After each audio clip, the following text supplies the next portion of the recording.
resistance. Measure your waist.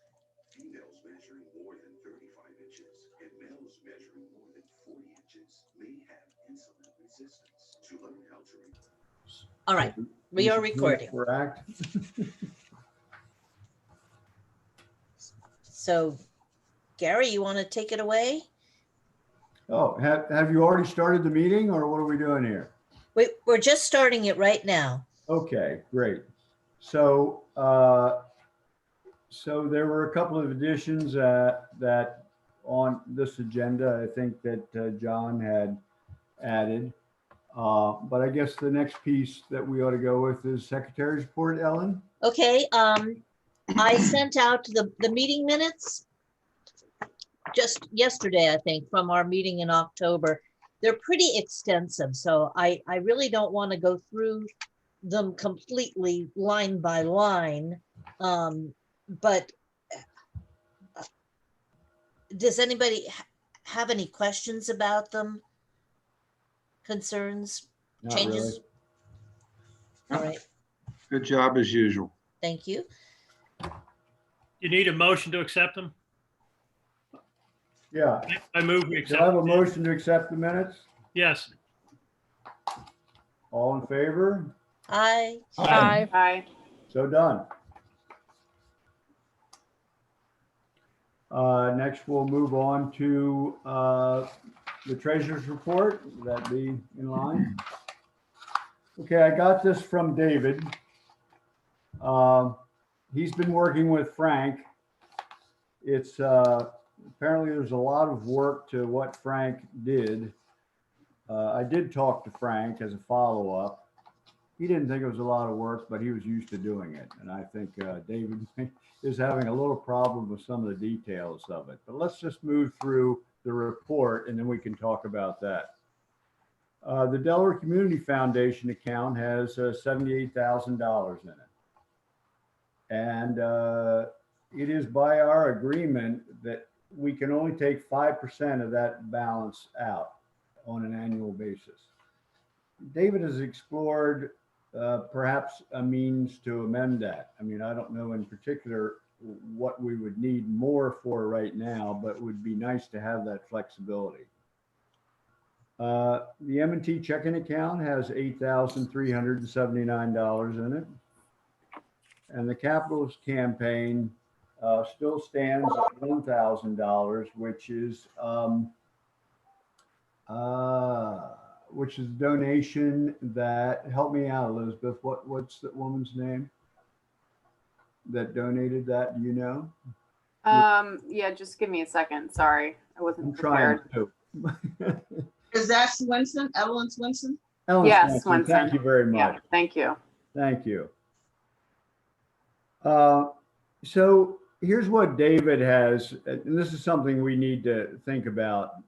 David thinks that maintaining the job as treasurer is a little bit more than what he figured. And so he's proposed that we have a bookkeeper help out with the work that needs to be done to maintain that account. There's monthly bookkeeping, there's quarterly financial statements, including income, expenses, and a balance sheet. Annual reporting to the state of Delaware and the Internal Revenue Service to include Delaware Annual Report on a Form 990, and any other requirements that arise with local, state, and federal government or conditions with major contributors. He looked into that with the bookkeeper that apparently does his company's bookkeeping, and they say that they would do that for $200 a month. So what we need to think about, and there's nothing critical right now. Apparently the next thing that needs to really be dealt with is in the end of March. So we ought to consider, one, whether another board member wants to take this on, who has got some bookkeeping background, or do we want to hire it? Any thoughts there? Well, do we know what our average income is we would have to use member dues, I would assume. Well, I bet we can afford $200 a month. I mean, I know it's $200 a month, but that's not very much time for someone. Right. Well, We don't have to decide now. We can think about it, but I mean, any gut reactions? I just have a question. Have we ever hired a bookkeeper before? Frank's been with us for 6 years and he did it the whole time. yeah. So that's, anything before that is before my time. So Well, I didn't know. Bayard Marin did it before Frank, and he just had the bookkeeper at his firm handle it. But I think, I don't know what we did not pay for it. It was the bookkeeper at his law firm that did the Right. books. Right. I think if I can jump in, I think because I talked to David about this, that it's more than just keeping a checkbook balanced, for sure. And it's in order to keep our tax status, the reports have to be made on time. They have to be completed, and the other things that he mentioned. And I think David felt that he doesn't have a background in this. It's not just a question of the time; it's a question of having some background in it to know what has to be done and when it has to be done. And that's what Frank apparently brought to the table, because that's what he did for a living. Yeah. And so we're asking somebody that, I don't see any hands shooting in the air to take on this responsibility, because it is a responsibility. It's more than just keeping a checkbook balanced. And so David said, well, why don't we hire someone who does this routinely and efficiently and on time, so that they can take on that responsibility. I, for one, think it's a good idea. I think we should look into it. I think it's to me, I mean, I had someone, and when I had my business, I had bookkeeper and I had an accountant, and they handled these things so that it would be done correctly. And I think it's worth looking into doing this. It's kind of the cost of doing business, in my view. I would I tend think- to agree with that. I think the other thing to think about too is if we're launching into a capital campaign, we have to make sure that we're doing that properly and correctly, and make sure that it's separate from our normal dues and accounts. And so it hurts to spend money, but it does sound like it's especially because nobody here has this experience. I think that we just have to do it, because if we're not going to do it, then we're going to mess up in some way, and we don't want to jeopardize our good standing with our nonprofit status and all of the other implications. Yeah, I'll jump in and say that I know of some organizations, some that I've joined only to find out that they did lose their status because they did not keep current with their reporting. Well, that happened with our organization when we had a treasurer who wasn't familiar with everything, and we did lose it. Oh, really? Fortunately, we had a couple lawyers on the board that could help to reinstate us, but it was a lengthy, expensive process. So we don't really want to take that chance again. You mean I would like be- more than $200 a month? Well, yeah, exactly. Yeah. Do we want to vote on it, or do we want to wait? Well, I mean, David said he could look for another price, but I mean, this is his firm's bookkeeper. I mean, it'd be simpler to just have him, if we retain that bookkeeper, he's familiar with that bookkeeper, it kind of all goes together in one package. Well, the next time we meet is what, in April? Yes. Yes. Yeah, and it seems to me we may be having to do some reporting and things before then, right? March March. is a critical month. Yeah, so I'm Go ahead gonna and do it, yeah. I'm gonna make a motion that we ask David to get a firm proposal from these people so we can approve it. I'd second that. Yeah, I mean, I'm sorry, it sounds like it is a timeliness thing we have to deal with. We don't have to sign any long-term contract with whoever it could be just for a short period of time, just to get, while we research, see it might be a better way to do it. Maybe other organizations have found much better ways to do it, you know, that are in the same position. I agree with Elizabeth with the campaign coming up. There's going to be a little bit more complexity than normal, I'm sure. All right, so we have a motion to ask David to get a firm proposal from his accountant team. Gary seconded it. Is All in favor? Yes. Aye. Aye. Good. Pass.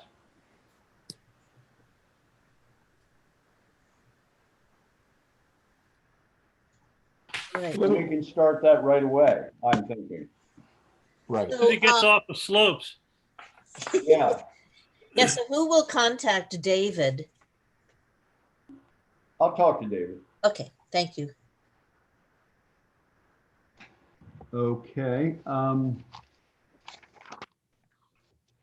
next, membership report, Elizabeth? Okay, yeah, I actually have something to share, so I'm just gonna share my screen, if that's okay. Yeah, Let me make sure I get the right one. Okay, can you guys see that? Yes? Yes. Okay, Yeah, so this about is that. kind of a report showing what we did in 2020 in terms of membership. And as you guys might remember, we restructured our membership levels. We got rid of a few levels. We did a market check on the levels. They hadn't been changed since I think we realized the 80s. So we did increase some of the levels in the amount of the membership. So we have now individual, family, sponsor, patron, and benefactor levels, and you can see the number of signups that we had per level. We had 3 signups that didn't fit into any of these categories, probably just old members used to the old prices. So I just put those down at the bottom, but we did have 73 signups, which was very good compared to previous years, which I'll show you in a minute. And we had just over $6,000 raised total from our membership. So I'm just gonna scroll down to show you our 2019 real fast. And you can see in 2019, we had 50 signups. So we had 23 more this year, which is fantastic. And we raised just under $3,000 last year. So we more than doubled what we raised last year in our membership, which I think is fantastic. You know, the old adage is if you ask somebody for $20, they'll give you $20. But if you ask for more, they might give you more. So that definitely proved itself. And I'll just quickly show you 2018. And in 2018, we had 57 signups and $3,300. So nearly $3,400. So we did very well in 2020. And so I think it's always good to kind of compare what has happened in the past when we're thinking about, when we're analyzing what we did in 2020. So I think the only other thing I have here is that we also accepted online donations in 2020. I think that was a positive. I know he's not here, but I just want to thank Tom for spearheading that effort to get Square on our website. I do think it makes a difference. And our member mailing was sent last April 2020. May, we had the president's letter. August, we did the save the date for the annual meeting, which was online. December, we had the holiday card. So that's kind of like the touch points that I had with our member base throughout the year. And so I think that's also important to kind of think about our timing when our members hear from us. That's in addition to all of the emails that were sent from our email system. So I think what I want to kind of go over today is the 2021 member mailing, if it should or should not be merged with the annual president's letter, or if we want to send that later as a second touch point with our members, and the preferred timing to send that letter. So I'm going to stop sharing my screen unless somebody has any questions specifically about any of the data that I presented. Yes. Question. Elizabeth, I'm do you have sorry. any idea what that population of new membership looks like? In terms of age or where are they from, or? It's hard to tell. I think during the member meeting, I had an analysis of how many states we had, and I think we had 5 or 6 or 7 states represented. I'm gonna stop sharing my screen so I can look for another file. But I was pretty impressed that we had people in Pennsylvania, Delaware, Maryland, we had some Michigan. I think we had several other states. So it's hard to tell age because we don't ask that question. I think if we wanted to do a survey of our members, that's usually very popular. A lot of nonprofits do that, and it usually, people love to give their opinions, and they love when their opinions are asked. So if we wanted to do a member survey and ask them where they're from and where their interest came from and what they want more from us, I think that could be beneficial. The best way to do that is by email, but we could also ask for some demographic information, including age and whatever else we want to know. Yeah, I think we should follow through with that. It could be very valuable. Okay. I can set something like that up. Like I said, I do that for my organization periodically.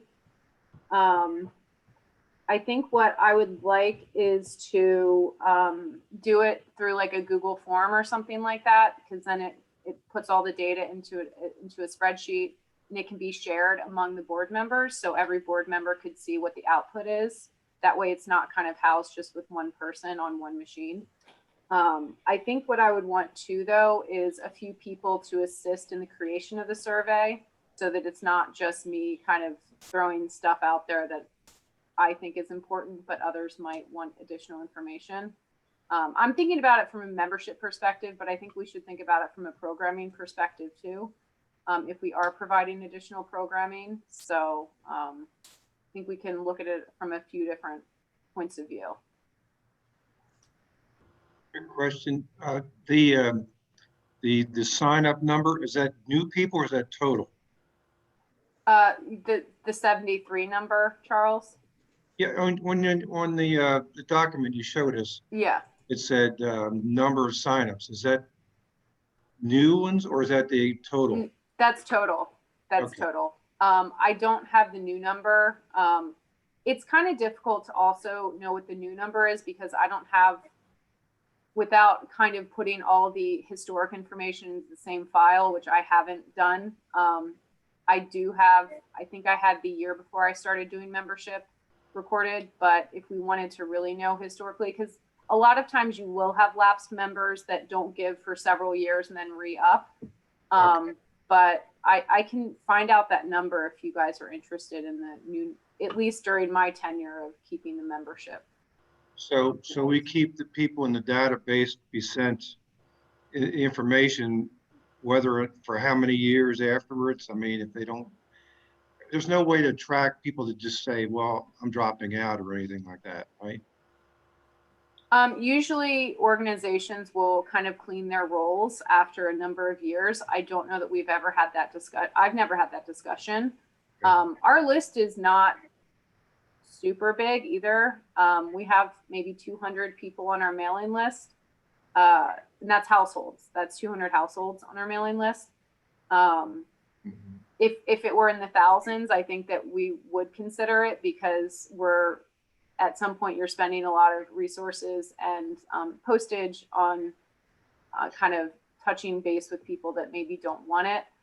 Again, since my information only goes back a couple of years, typically you don't clean your rolls until somebody has kind of been a lapsed donor for 3, 4, 5 years, something like that. But it varies from organization to organization. It's kind of a decision that you have to make as like a group. So, but I don't see a need to do that yet, but we can discuss that if you want. Thanks. Just want to understand. Okay, thank Okay. you. And Elizabeth, thank you again for all that you, and I think Ellen was involved too on the holiday gathering card. Yeah, no problem. Thought that really looked great. It did look good. Did we get feedback from the membership on that or no? I don't believe so.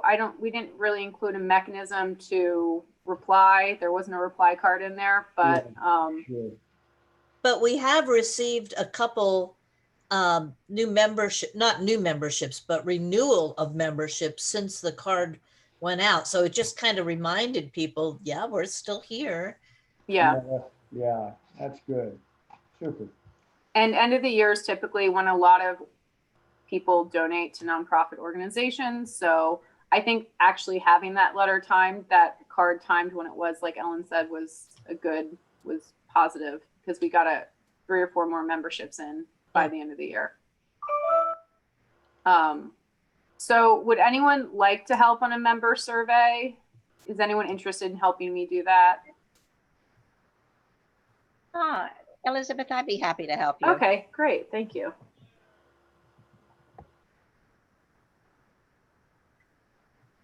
I'll help you, Okay. Elizabeth. Okay, thank you.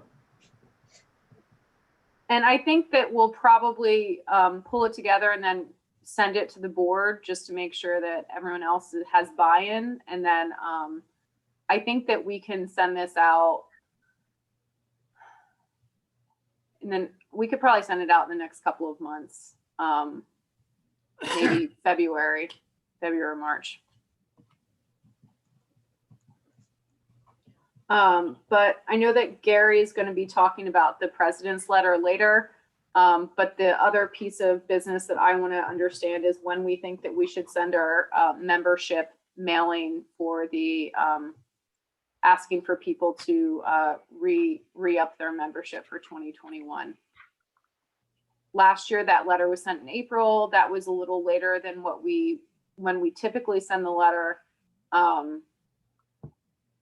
So it's kind of, I think typically it's in the first couple of months of the year, but if we have the president's letter going out, maybe we wait a while to send the membership letter. Yeah, I mean, the contact, I think making contact with the membership is important, especially since we can't really get together with anybody face to face. I mean, that's why I thought sending out the holiday reading was important. And so I think we ought to have some space between, have some distance time-wise between the holiday greeting, the president's letter, and the membership letter. How do you think we should spread that out? I mean, is that something that's on a 4-month basis or what?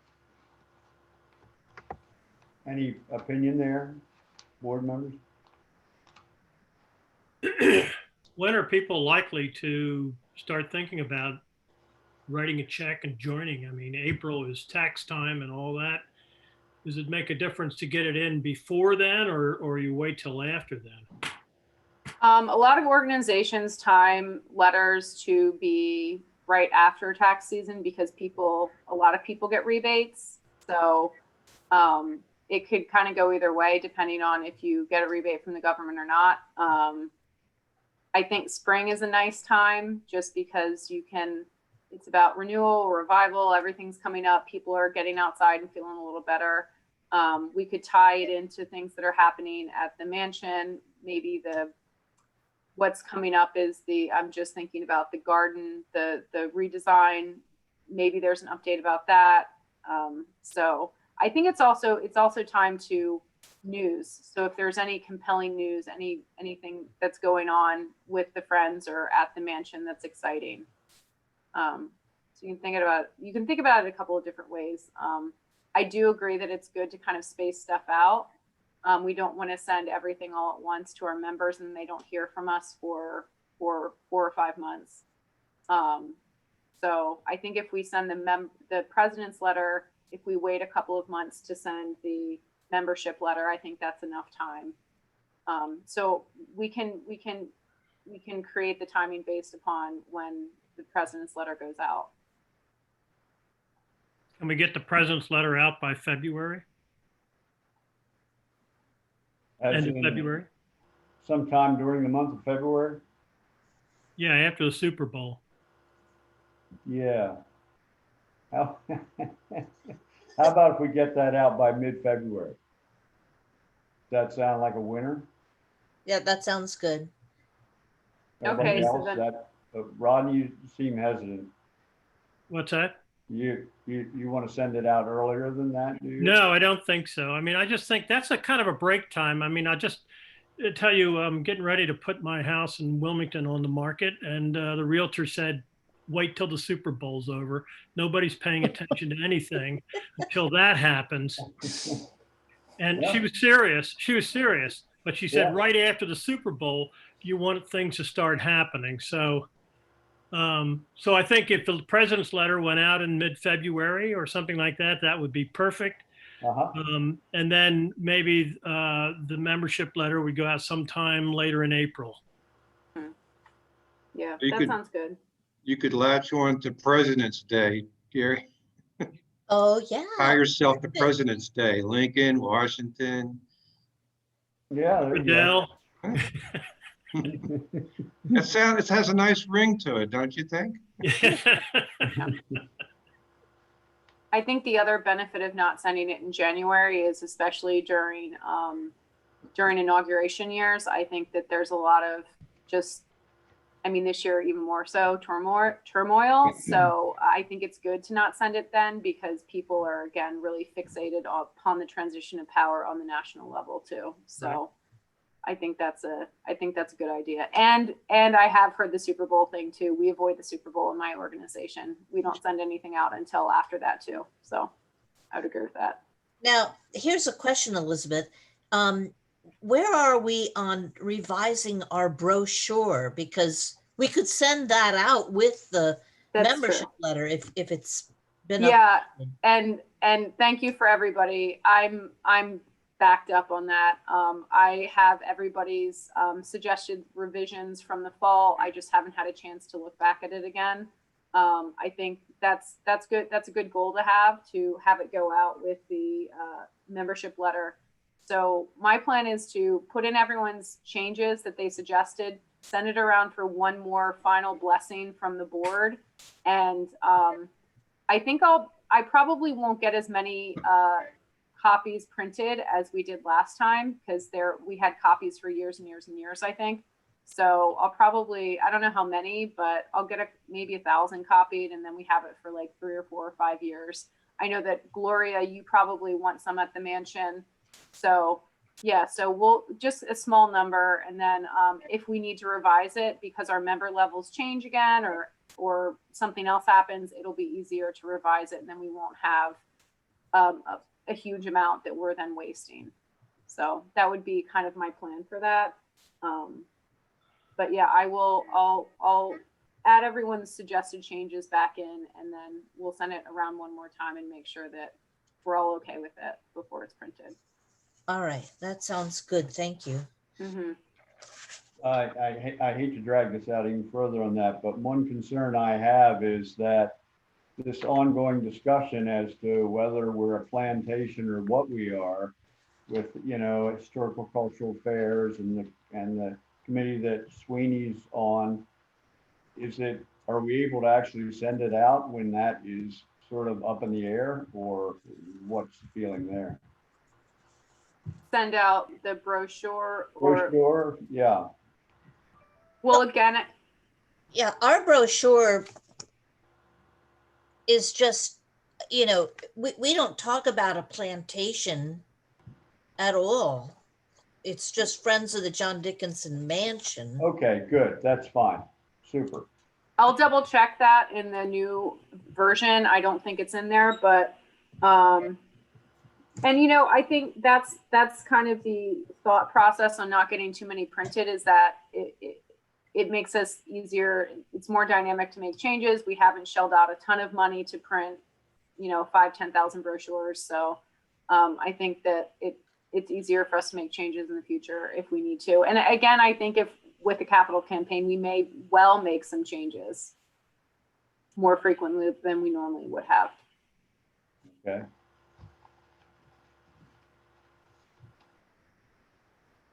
I think that's it for me, unless anyone else has any questions. No,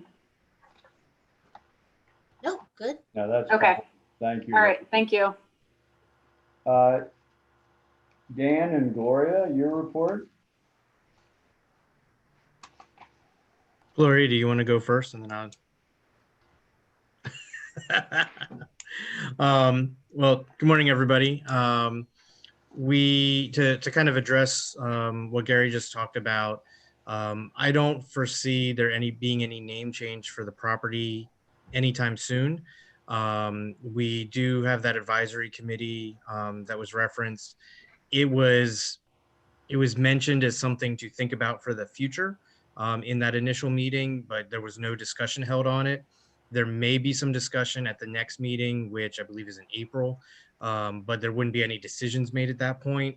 So it would probably then be the next meeting before any decisions would even really be fully considered. So all that being said, I would be kind of shocked if we're going to change the name, which is still a very big if at this point, that nothing would happen this year. I would imagine we would time that with larger changes to the property, like more of the master plan being completed, things like that. And again, that's if the name changes, which is by no means a certainty. So if you're buying enough brochures to, get you through the next couple of years, you're probably pretty safe in that regard. As far as other activities going on, we're going to be continuing to have some more archaeological investigations happening on the property throughout the spring. So we don't have firm dates on those yet. There's going to be some ground penetrating radar being done in the near future. But that is, if anybody has watched ground penetrating radar being done, it's about the same as watching somebody push a baby carriage across a field. So, if you're thinking super exciting archaeological work, not so much. Hopefully they find great stuff, but it is by no means exciting to watch. So that'll be the first thing to kind of prep some of that. But then there will be some field work going on in the spring. And again, once we have some dates on that, we'll be sure to pass those along. Some of this is going to be done again in continuing that search for the enslaved cemetery. And then part of it will be done in the effort to look forward to adding trails to the property. We can't just pick a spot and throw a trail down because we want to make sure we're not damaging any buried resources that may be there. We're also trying to take the opportunity to do a wider swath of ground than we would necessarily need to do just to clear make sure it's clear for a trail in the effort to try to find out as much information as we possibly can. Sometimes it's not that easy to get money to do archaeological work because archaeological work doesn't always have a payoff. Sometimes you don't really find anything. So this way, since there's some impetus to do some work now, we're trying to do as much work as we can kind of squeeze out of the project in the hopes of, increasing our chances of finding some resources, whether that's artifacts, whether that's, sites of other buildings that we weren't aware of. It could even be prehistoric artifacts. So it might be, prior to the Dickinsons, it may be later artifacts. But again, all of that gives us a better sense of what has happened over time at the property.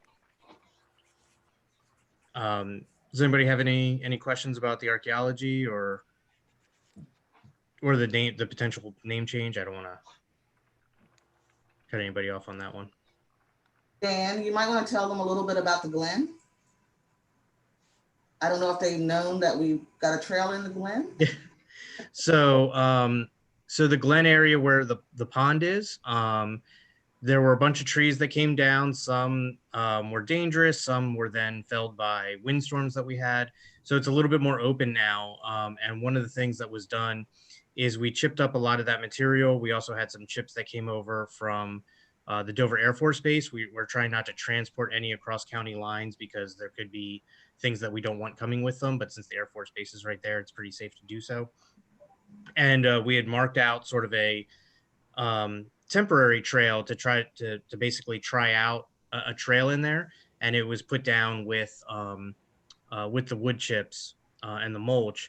And so if you head out there now, you can get to it from the driveway. So if you park in the visitor center parking lot, you then walk down the driveway, you'll see where the path comes right out to the driveway. And again, this was sort of a trial run. We are going to be formalizing pathways in there as part of the trail construction project. And so the initial trail that would be constructed is a loop trail that encircles the field to the south of the Glen. And we're also adding in a smaller loop that will go around the pond. So people will be able to, if the bigger loop is maybe a little much for them physically, there will be a shorter option that is also, the majority of it is undercover. So if it's in the heat of the summer, people can maybe enjoy that a little bit more, as long as they can run away from the bugs quickly enough. So there's a lot going on. We are going to be putting some trees back into the Glen ultimately to try to close it up a little bit more so that we do have sort of that outdoor classroom space that we had talked about having. And also, the overall vision of having people come through that wooded area and then emerge out into the historic core. We do still ultimately want to get there. Right now, we lost some trees along the edge. So you walk into that wooded area and you see the mansion. So we want to kind of replant some of those trees that were lost with native species. And I know Rodney, there's been some initial talk about looking about what we would be planted on the property. So we do want to continue that discussion so that it wouldn't be quite as obvious. You just walk out. We don't want people to then cut through the remaining woods to just go directly to the mansion. We want them to follow the pathway.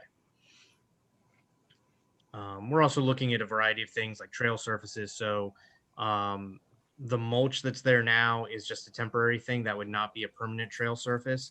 Doing a mulch trail is sort of an older way of doing it on public sites like this. There's all sorts of maintenance concerns, not the least of which is you get a lot of rain, it doesn't get any sun, and now you have a mulch trail that's filled with mold. So not really ideal. Right now it's fine. It's not going to be there really long-term enough to cause any issues. But ultimately they're going to be replaced with gravel trails. And then the main pathway that is going to be from the new visitor center ultimately to the Colonial Revival Garden in the mansion will be probably something a little bit more substantial. One of the contenders we're looking at right now is a rubber surface that is used for pathways. It sort of bridges the gap between gravel and asphalt as far as maintenance needs, but it can be colored in different ways so that it doesn't really stand out visually like a gravel trail would, like an asphalt trail would. From a little bit of a distance, it actually would look like a dirt trail.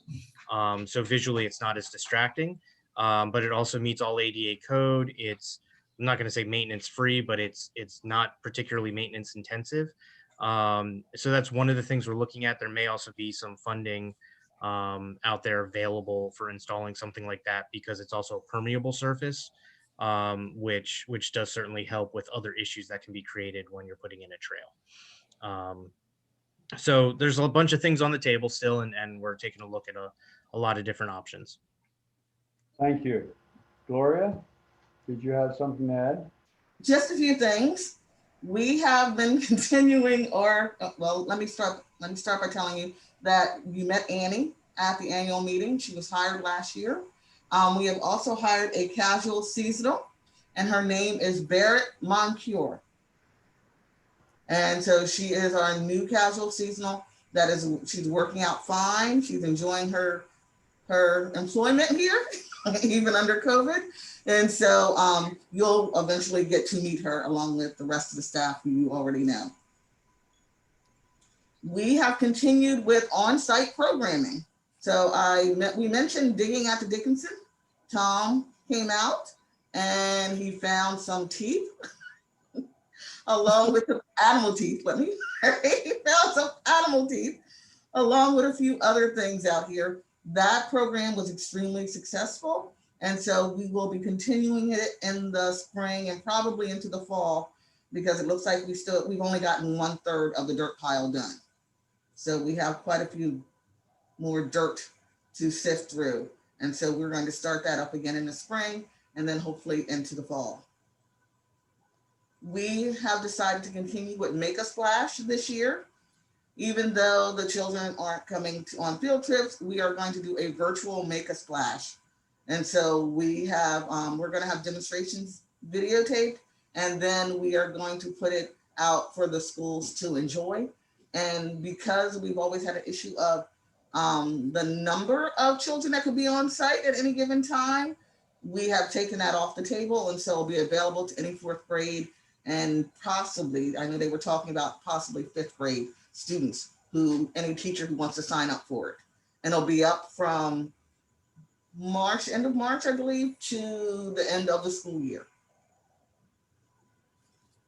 So we're gonna have it open for larger numbers and it'll be up longer. So it won't be just a one-day event. The teachers can pick and choose which video component that they're interested in and view it throughout till the end of the school year.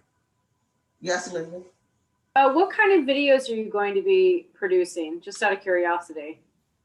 What do you mean, what kind? Like, what's the content going to focus on?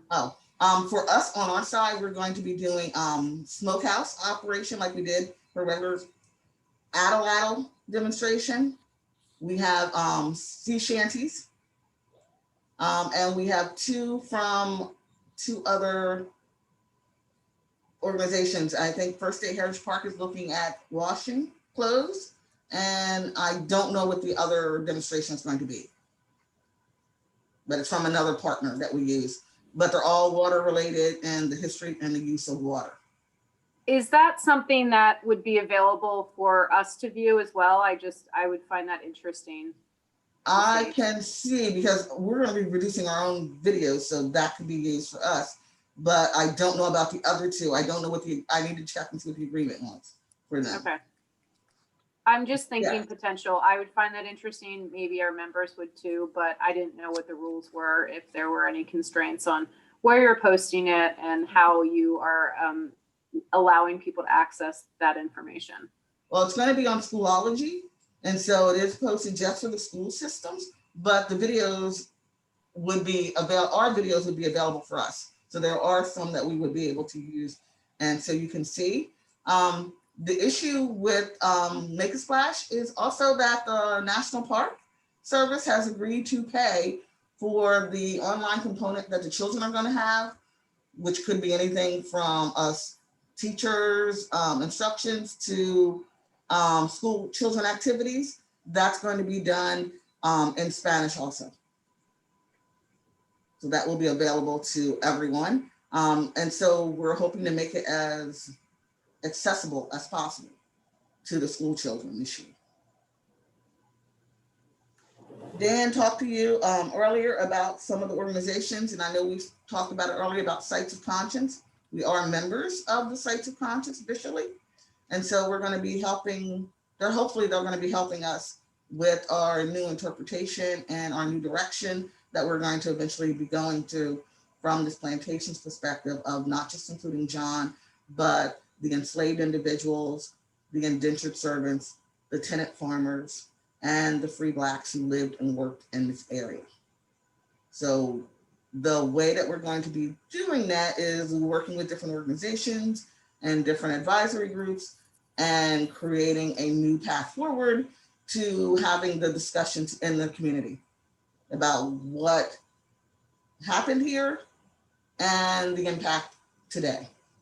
So we're not just looking at John in the past, we're looking at how things that were happening here, how they may affect the people who live and work in this area, and even in the nation, as we know. I have one request though, of course, you know, it's always that time. We would like 2 copies of Jane Calvert's book.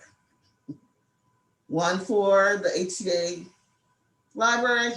It doesn't bother me at all with that one because I don't see it all that often, but also one to have on site. And they're running anywhere from $45 up to $50 some for the hardcover.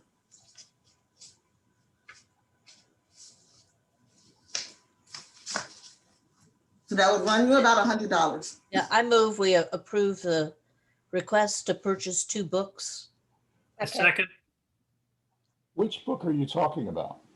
Jane Calvert's The Complete Writings and Selected. Okay, the volume 1, you mean? Yes, Yeah, yes. okay. All in favor? Aye. Aye. Aye.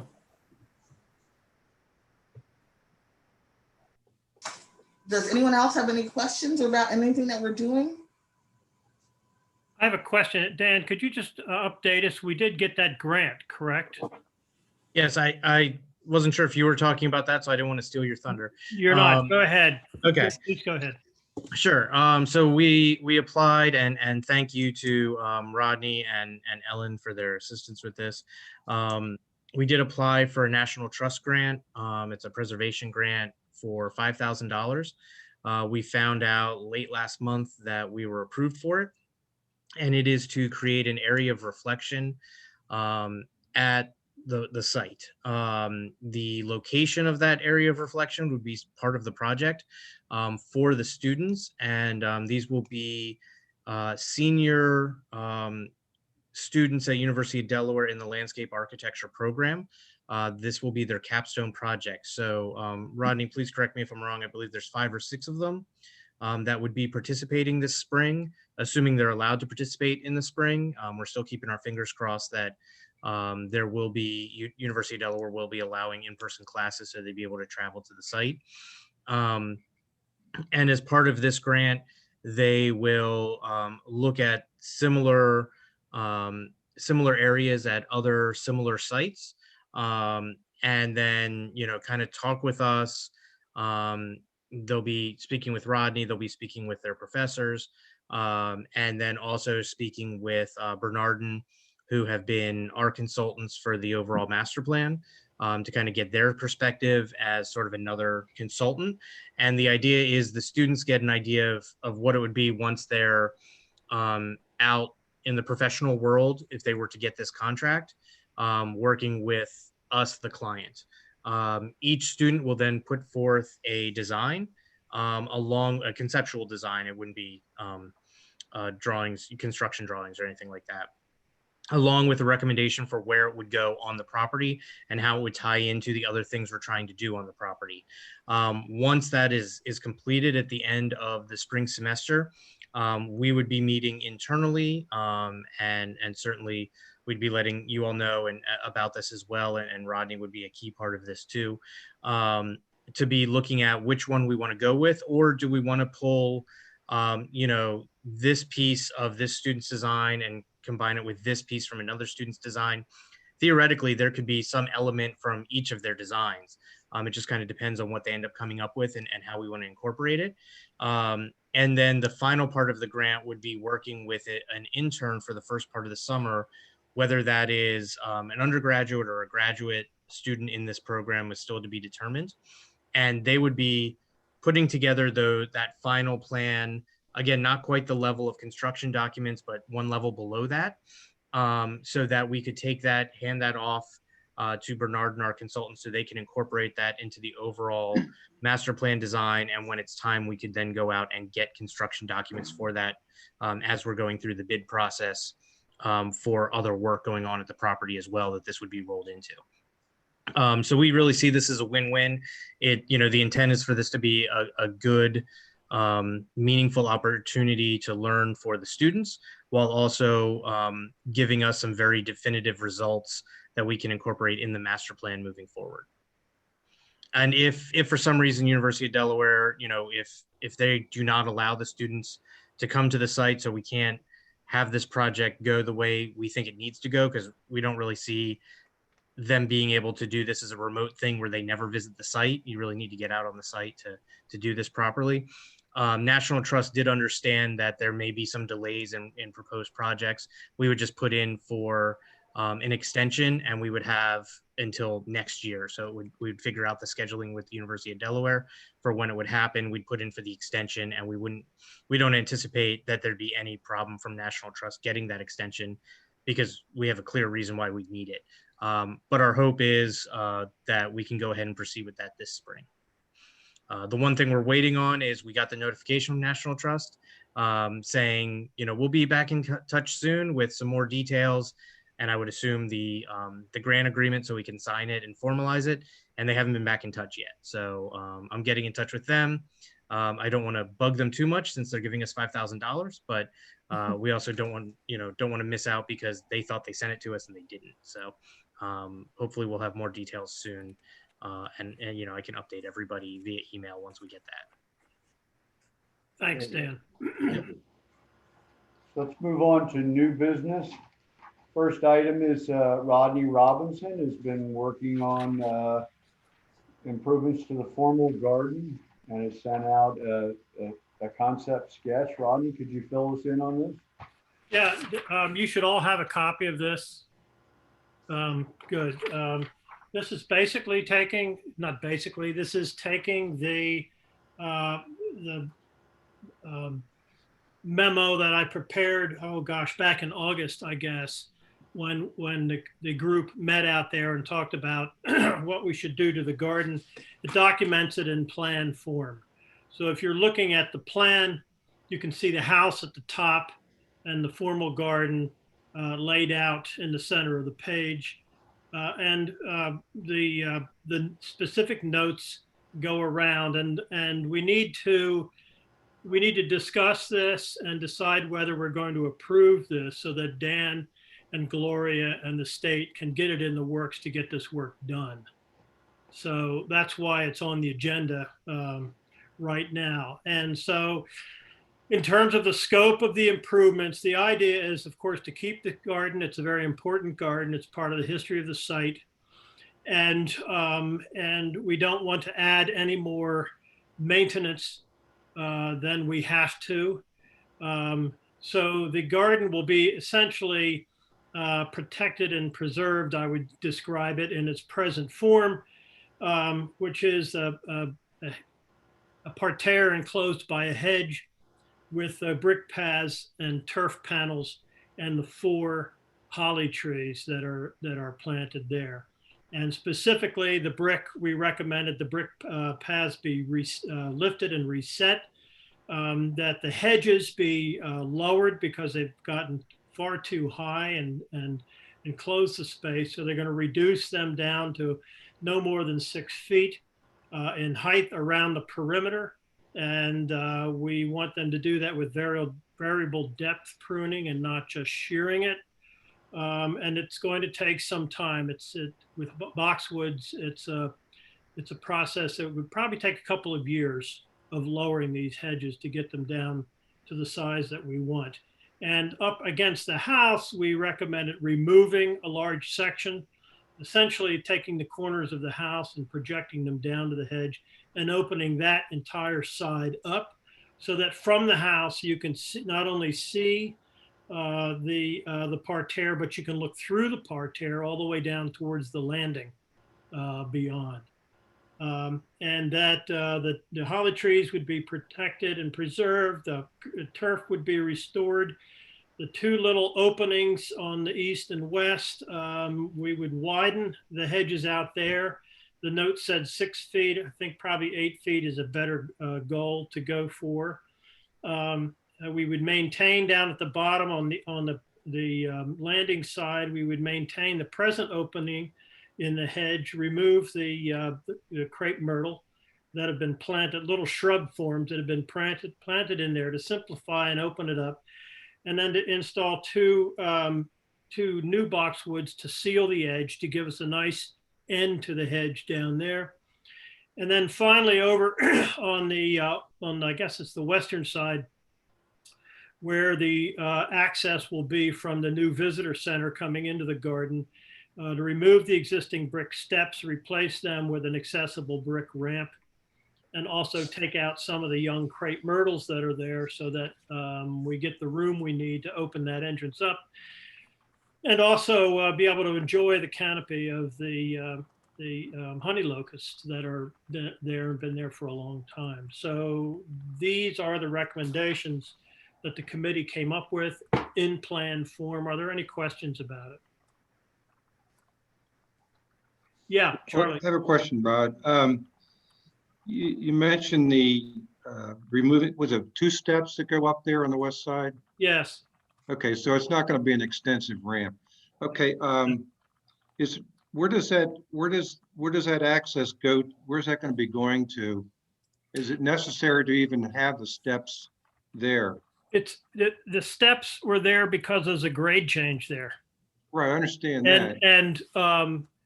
And so that is where originally my understanding is originally the parking lot for visitors was off to that west side where there now is a garden, vegetable garden and sheds and so forth, outbuildings. And that's how people entered.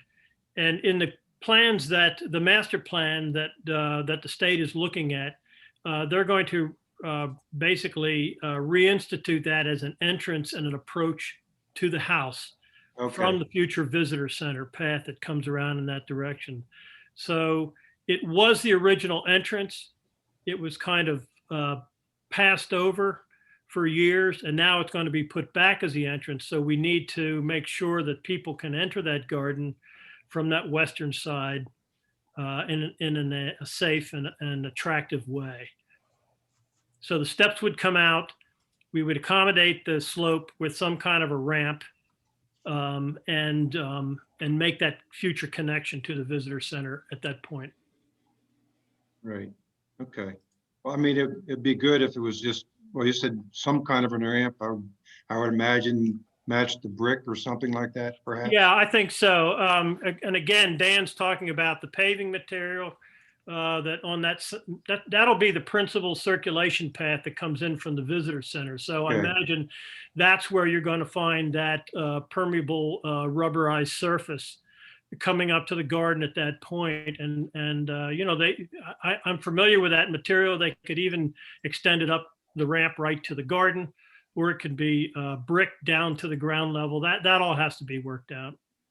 Okay, thanks. And I'm not trying to design the ramp at this point. Right, I understand. Just concept right now. Exactly. Two other things real quick. I mean, I really like the idea of opening up the view from the house down towards the landing. I think that's an excellent idea. And I also like the fact that you're not doing a lot of extra work that could create more maintenance and cost. The boxwoods, are they American boxwoods? Yes. Okay. They were originally English, Right. And replaced by American, which, as you know, get much taller, much bigger. Yeah, the English, right? The English died out anyway. Okay. And is there irrigation? Is there irrigation for the garden? We did not talk about that, to be honest with you. I don't think there's any irrigation in there now. But I think that if you're going to grow turf right, effectively down there, you should probably irrigate. Okay. All right. That's it. Well, thank you very much. You're welcome. Are there any other comments or questions? What period in the history of the house was this garden originally planted, Rodney? Do you have any idea? It's just a colonial revival garden that was very popular back in the 50s to do. You know, the Garden Club of Virginia did them all over Virginia, for example. A lot of restorations, but also designing new ones. So it was a brand new garden in the colonial style, is what it was. And everybody felt it was part of the history of the site, even though it was never there during Dickinson's side. The garden that they had, I believe, and Gloria and Dan, you can correct me if I'm wrong, I believe it was over on the west side of the house where the grave site is, as far as we know. We believe that might have been an area that they had a garden. We know that he talks about them. And that's just the decorative garden, not the urban vegetable gardens that they were using. Right. You know, back in Dickinson's time, it looks like the access from the landing came up and approached the house and arrived at the house, and possibly some big circle or some big entrance drive or something. The only description I think, Gloria, you said we have was that was described as being a clover field. A field of clover up to the house? Yes. Right. All right. Well, thank you, Rodney. So can we tell the state to move forward with this plan? Do we need to vote on this, Madam Secretary? Well, we probably should just to be safe. All right, I'm gonna make the motion that, that we review the plan and that we're all in agreement that we should recommend the state move forward with it. I would second it. All in favor? I, Aye. So be. Thank you. Thanks. And thank you, Rodney, for all the work on that. You're welcome.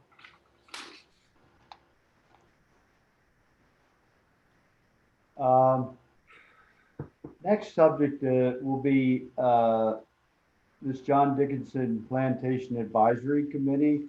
I sent out a piece that John was good enough to help me put together. It explained it a little bit ago. But John, could you just sort of update us on what's going on with that? Actually, I don't have much more to add than what Dan said. Because of I was not able to take part in the meeting. I had a diverting moment, a medical emergency that came up. So I talked to Tim, and he pretty much told me what Dan said, that nothing was going to be, it was mostly an informational session.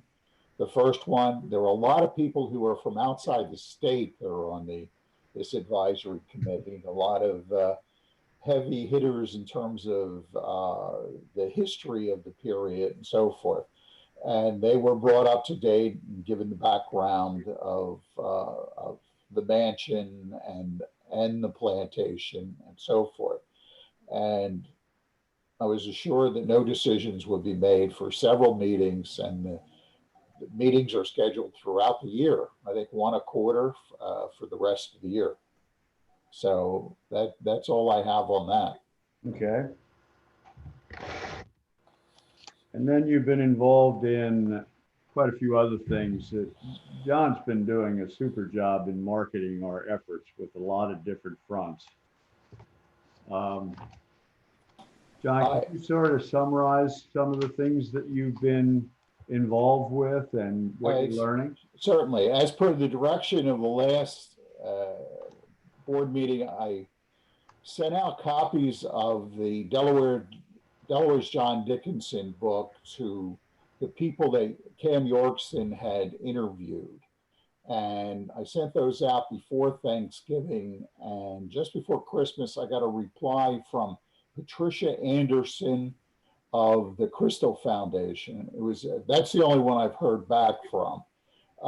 It was a very nice letter, and she pointed out that she didn't know anything about John Dickinson, and she had never been to the mansion, and that it is her intention, having looked at the book, to, when the spring comes and COVID is gone, is to take a tour. So I wrote back to her and said, let me know when you're coming, and we'll set up a thoroughgoing and entertaining tour for you.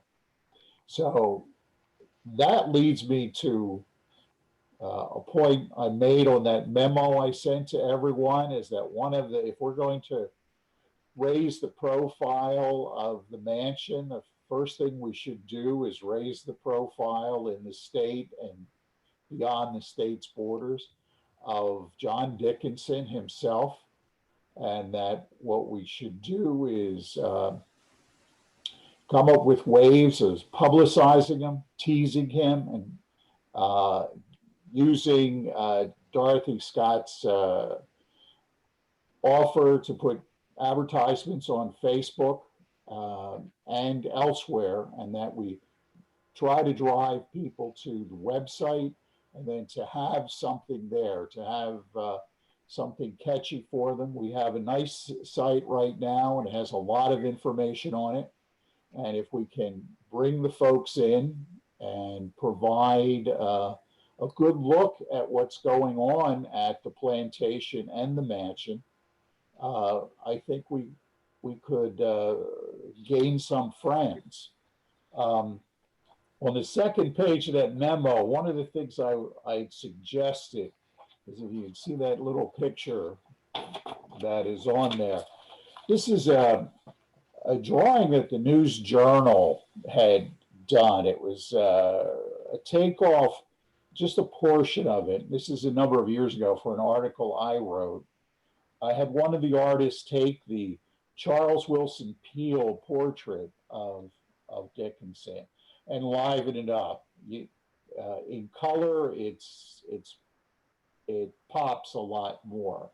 The portrait by Peale of Dickinson was one of his early portraits. Dickinson actually played a part in bringing Peale to Philadelphia.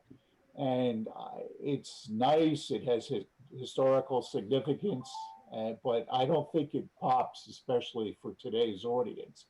So if we are willing, if we use an image such as this particular version I have of this drawing is not good enough to reproduce. We would have to go back to the artist to have him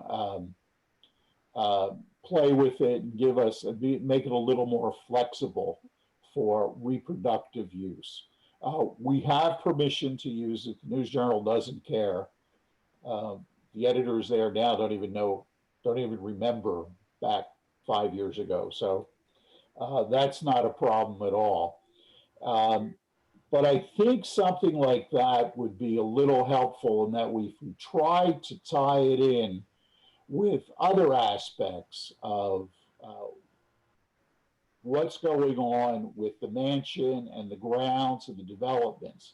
That if we took a look at some of the things, for instance, what Rodney was just talking about, the development of the garden. There's such a thing in modern marketing as the long tail. There is people, no matter what it is, there's an audience for it. And the great thing about digital, for instance, you can find, if you were going to shop at Sears in the old days, they would only have so many copies of whatever it was. But with the long tail, somewhere in the digital world, you can find a copy of it. So there are people who are very interested in colonial furniture, colonial architecture, colonial gardens. There are people who are interested in native plants. And if we provided photos of them, nice striking photos of what exists at the plantation, what exists in the mansion, and so forth, just so that, passive look, you put some of these slideshows on. We have a very nice slideshow on the site now. But if we took something of the plantings, of the trees, it will help draw an audience. And I also think that as we approach the 250th anniversary of the country, keep in mind the 250th anniversary of the Boston Massacre is a month and a half away.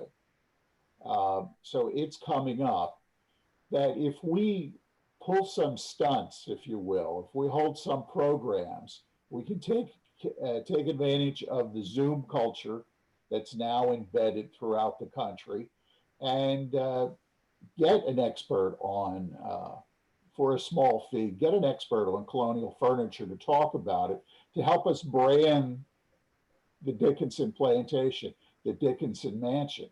I spoke to an acquaintance of mine who is a fairly successful historical fiction writer. And she makes most of her money giving talks about how to write historical fiction. And she does a very good presentation via Zoom. And I discussed the idea with her, why not a historical fiction writer's workshop sponsored by the Dickinson Mansion, where we just pay a small fee to 4 or 5 writers, successful writers of historical fiction, and have people sign up, and we just simply load it with advertising. Come see the mansion, come see what's going on here in Delaware. It would cost us $500, $600, and it'd be a lot of publicity. That's the sort of thing I think we should be taking a look at and doing. And also for our members to get into the idea of something like t-shirts. I made one of this picture. It, as I said, it's not good for reproduction, but I don't know whether you can see that. But there's Dickinson on a T-shirt. Yeah. What we need is a better version of this, so it could be large. The image could be larger and hold up on the T-shirt, and make that available to members and so forth, and help them publicize the mansion. So you have the memo. There's some ideas there. We could play with this. I also think we should do a newsletter. I brought this up before, and Elizabeth and I played around with it. Elizabeth came up with some great designs. I wrote several articles, but they were too long. So we decided we need to refine that approach. And way back before COVID, I asked for help from the historians there at the mansion to like take a look at some of their research. And Gloria gave me a great list of things that they have that we can boil down into little featurettes so that people can find out about the house, what went on at the plantation, to use it as an enticement and an education for folks. If we make it colorful and bright and short, I think it could be a good recruiting tool.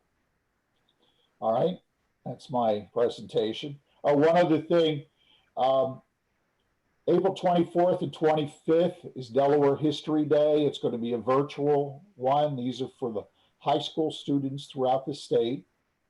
I recommend that once again, we make the offer of a John Dickinson prize of $250. That would be the highest prize offered.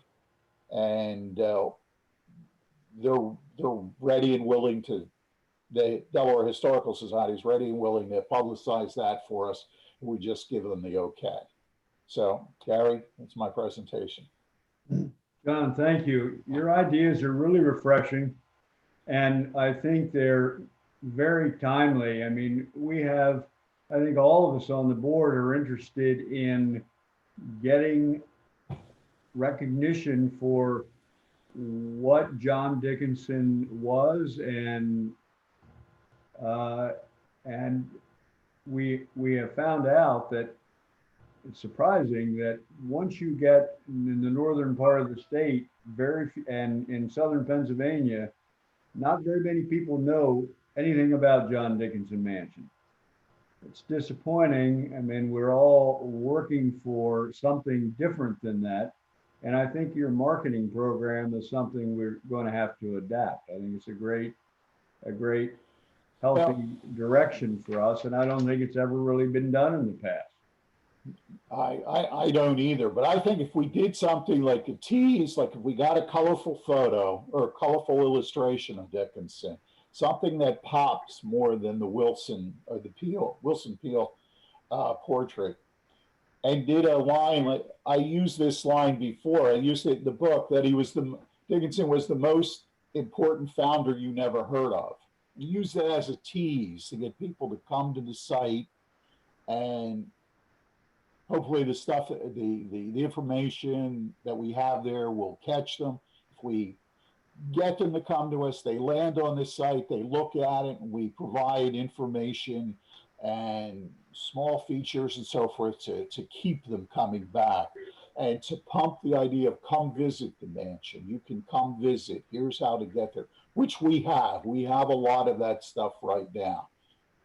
So get them in the tent, and then try to entertain them and provide them with information, and have some fun with it. That's what I would like.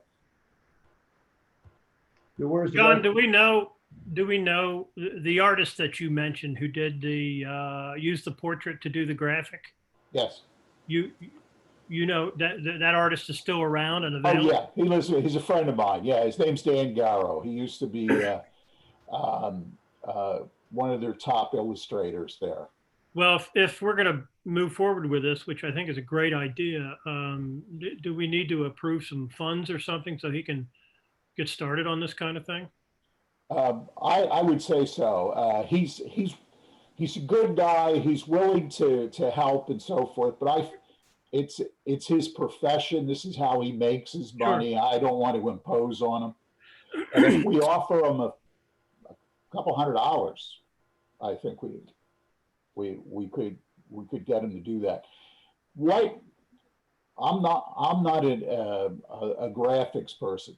What you need is the ability to stretch or to shrink, to reshape the portrait in a variety of ways. So you can use it online, you know, tall, wide, whatever it might be. And as I said, I've always loved this particular illustration.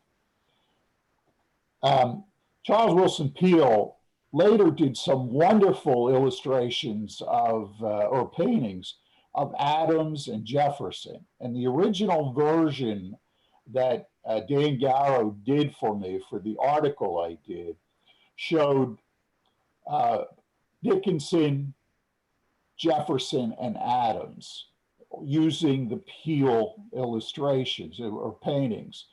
But the Jefferson and Adams paintings came much later when Peale was a more accomplished artist, and they really pop. You're probably familiar with the Adams one. He has the rosy cheeks, the fat rosy cheeks, and the Jefferson portrait has this wonderful lace collar that it is so good and so forth. Whereas Dickinson's is brown. You know, it just doesn't pop. You know, it's in the distance, it's not up. But playing with that, we can make Dickinson's portrait pop.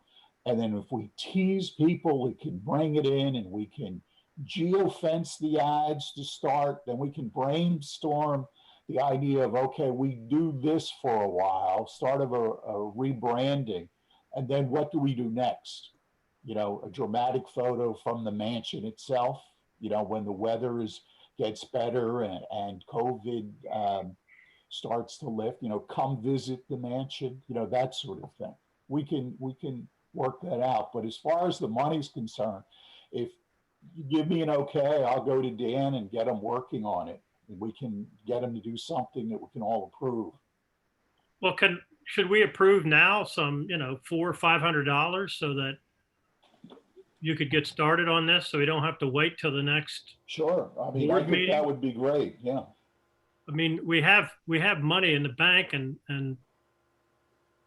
when you raise money like this, you're supposed to spend it on good things, and it sounds like a good thing to spend it on. So, could I make a motion that we approve $500 so that John could move forward with this artist? Second. All in favor? Aye. Aye. I think it's a great idea. I like your idea. Well, I think you need to get some momentum going here. I think, yeah, we definitely need some momentum. What comes to mind immediately, though, on this subject is making the T-shirt is one thing. Who's going to wear them is next. And I don't know what comes first. John, I know you'd wear one. Yes. And I'd put one on. But I'm thinking, Gloria, all the kids, you don't have to wear one. Come on, don't shake your head. But all the kids that you have and parents that come to your programs, perhaps there's a market right there to put T-shirts on kids. You know, all of a sudden we got a lot of kids that come to your, how many attend your program at JD in a year? Make a splash. Yeah, Make a Splash, that's like 700 to 800 in that one day. But I don't know how many people want to wear John Dickinson, to be honest. I'm talking about the average citizen.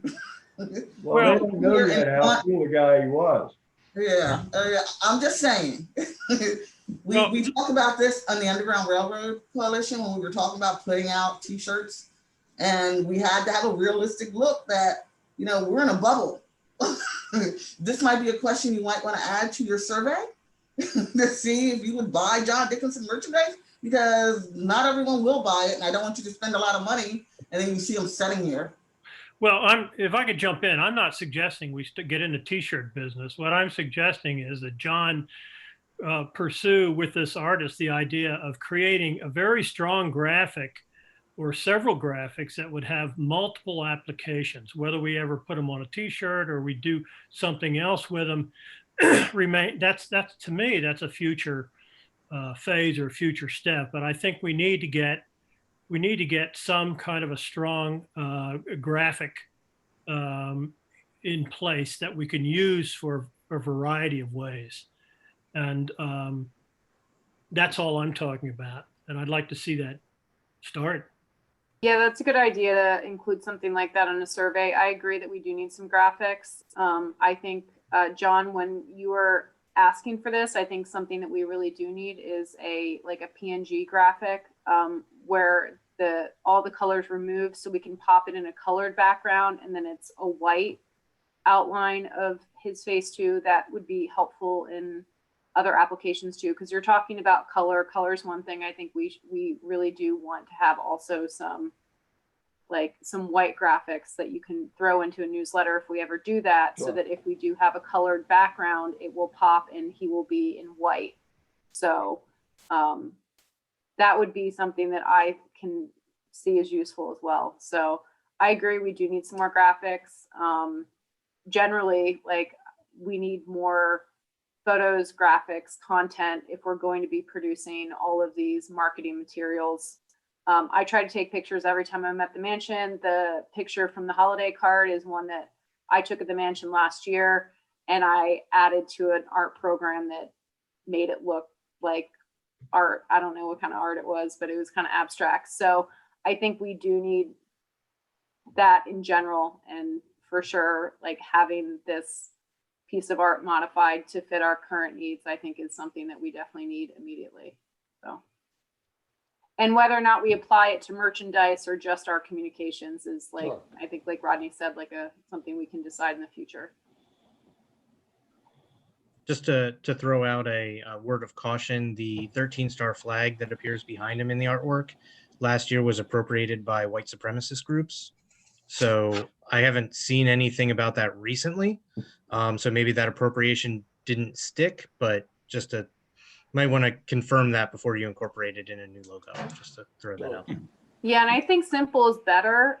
I tend to think that simple designs are better designs.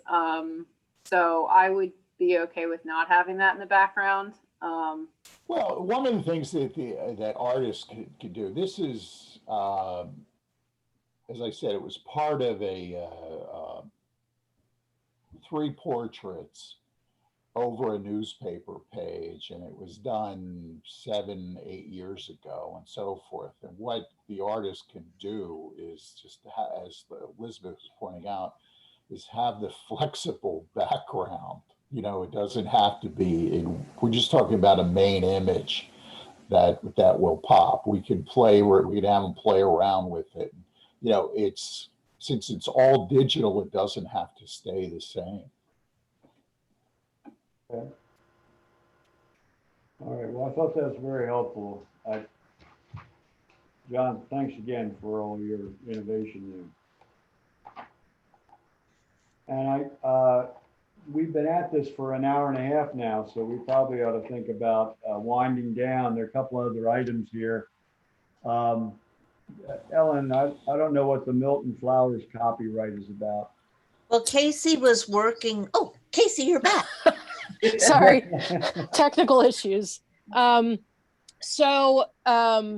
This is definitely not my area of expertise. I haven't looked at copyright law in about 15 years since I left law school. The general rule of thumb is that copyright lasts from the date of publication. It lasts for the life of the author plus 70 years.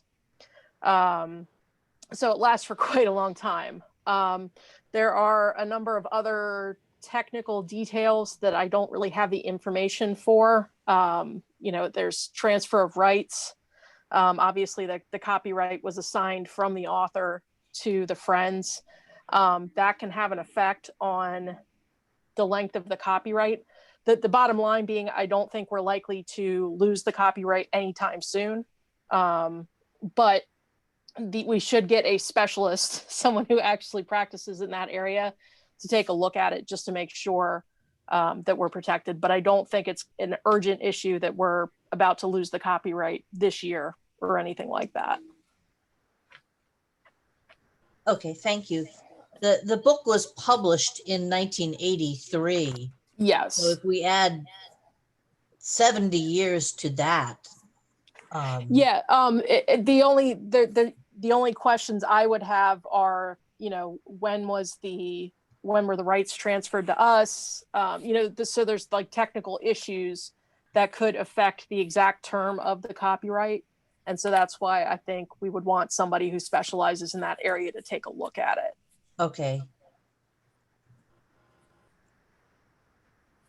And so who would do that? I can try to find somebody. There are copyright attorneys who specialize in that area. So if you guys want, I can poke around and see if I can find somebody who specializes in that area. That would be appreciated. Okay. Thank you. All right, thank you much.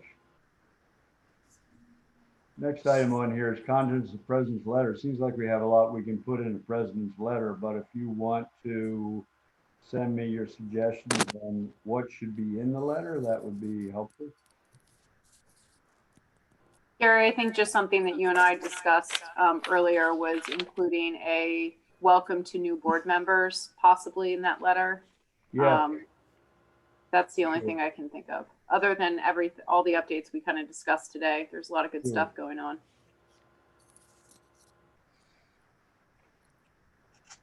All right. It's really difficult. I mean, we have new board members. I'm looking at them now. I've never really met you face to face, but thanks so much for being a part of all this. I think hopefully this will be a temporary thing where we got to deal with Zoom presentation, but welcome aboard once again. Thanks so much for being here.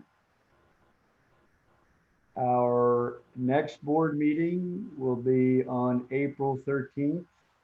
I don't know whether we're going to be a live meeting or a Zoom meeting, but we'll see how time goes. Anything else we need to add to this meeting? Well, that being said, thank you once again. I think we'll adjourn. Okay, thanks, Gary. Thanks, everyone. Thanks. Thank Good to you. see Take you care. all. Thank you, everyone. Take care. Bye. New Year. Bye now. Be careful out there. Bye.